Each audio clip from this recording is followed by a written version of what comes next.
मोदी सरकार का पहला रेल बजट रेल मंत्री सदानंद गौड़ा ने लोकसभा में पेश किया। उन्होंने कहा कि भारतीय रेलवे अर्थव्यवस्था की आत्मा है। 2 करोड़ 30 लाख यात्री रोजाना रेलवे में सफर करते हैं और देश भर में करीब 7,000 रेलवे स्टेशन हैं। गौड़ा ने कहा कि भारतीय रेल के सामने इस समय कई चुनौतियां हैं। पिछले सालों में किराया कम करने से रेलवे को बहुत नुकसान हुआ है। किराए में संशोधन न होने से सुविधाओं में गिरावट आई है। गौड़ा ने कहा कि लोक लुभावन फैसलों से रेलवे की दुर्गति हुई है। 1 रुपए कमाने के लिए रेलवे 96 पैसे खर्च करती है। रेलवे को अभी 1 करोड़ 83 लाख रुपए की जरूरत है।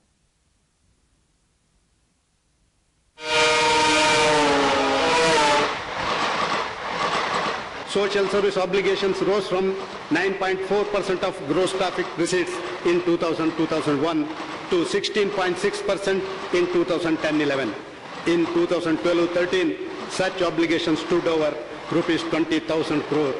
Total investment, which is the plan outlay under budgetary resources in the same year, was rupees 35,241 crore. While we carry 23 million passengers a day, there are still large number of people who have not yet set a foot on the train. We carry over 1 billion tons of freight a year, connecting ports and mines to industrial clusters, but still there are vast tracts of hinterland waiting for rail connectivity.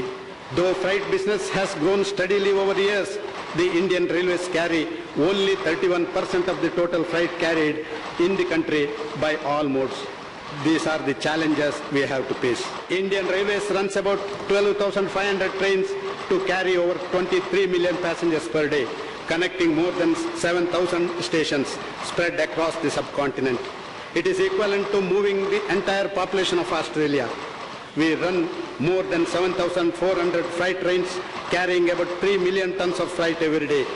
Madam Speaker, having achieved this distinction of entering the select club of railways of China, Russia and USA in carrying more than 1 billion tons of freight, I now target to become the largest freight carrier in the world.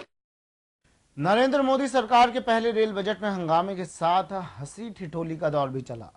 Budget भाषण शुरू होते ही पश्चिम बंगाल के सांसद, खासकर तृणमूल के सदस्य अधिक आक्रामक दिखे। इनका आरोप था कि बंगाल को रेलवे बजट में कुछ खास नहीं मिला। जैसे ही रेल बजट समाप्त हुआ, तृणमूल के सांसदों ने बंगाल से बीजेपी सांसद बाबुल सुप्रियो से कहा, रे बाबुल, तेरे राज्य को कुछ नहीं मिला, तुम उधर क्या कर रहे हो। सत्ताधारी सदस्यों वाली गैलरी में सबसे पीछे बैठे बाबुल इस टिप्पणी पर मुस्कुराते रहे। फिर वो आगे आए। उन्होंने पहले प्रधानमंत्री नरेंद्र मोदी से हाथ से थपथपाकर कुछ भरोसा दिलाया। फिर उन्हें रेल मंत्री सदानंद गौड़ा और संसदीय कार्य मंत्री वेंकैया नायडू देर तक समझाते रहे।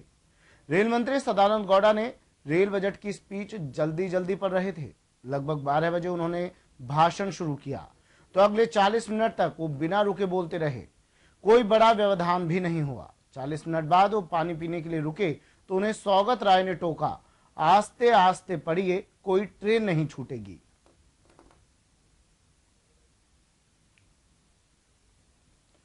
रेल मंत्री ने कहा कि अगले 10 सालों में विकास के लिए रेलवे को तकरीबन 50,000 करोड़ रुपए की जरूरत है।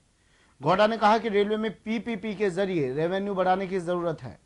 हाई स्पीड नेटवर्क की जरूरत पर भी रेल मंत्री ने अपने बजट में बल दिया। गौड़ा ने कहा कि कैबिनेट से रेलवे में एफडीआई की इजाजत मांगी जाएगी। इस बार माल ढुलाई में बढ़ोतरी होने की उम्मीद है।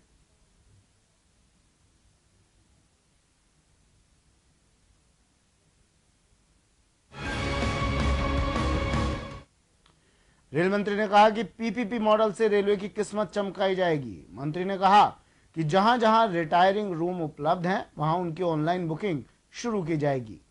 हर बड़े स्टेशन में लिफ्ट, स्वच्छ पानी के लिए आरओ यूनिट और एस्केलेटर लगाए जाएंगे। रेलवे में फूड कोर्ट खोले जाएंगे। बुजुर्गों के लिए बैटरी वाली कार स्टेशन पर चलाई जाएगी। मोबाइल फोन और पोस्ट ऑफिस से टिकट की बुकिंग होगी।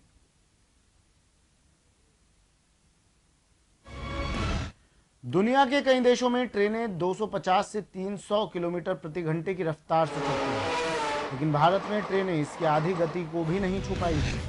इस बार रेल बजट में रेल मंत्री ने मुंबई और अहमदाबाद के बीच पहली बुलेट ट्रेन शुरू करने का ऐलान किया है। इसके लिए फिलहाल सर्वे किया जा रहा है।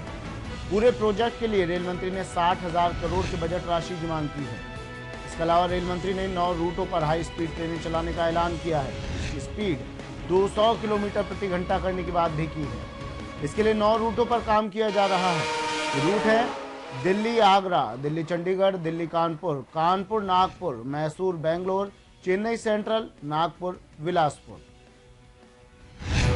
A bullet train as early as possible. Madam Speaker, Indian Railway is on its way to fulfill that long cherished dream.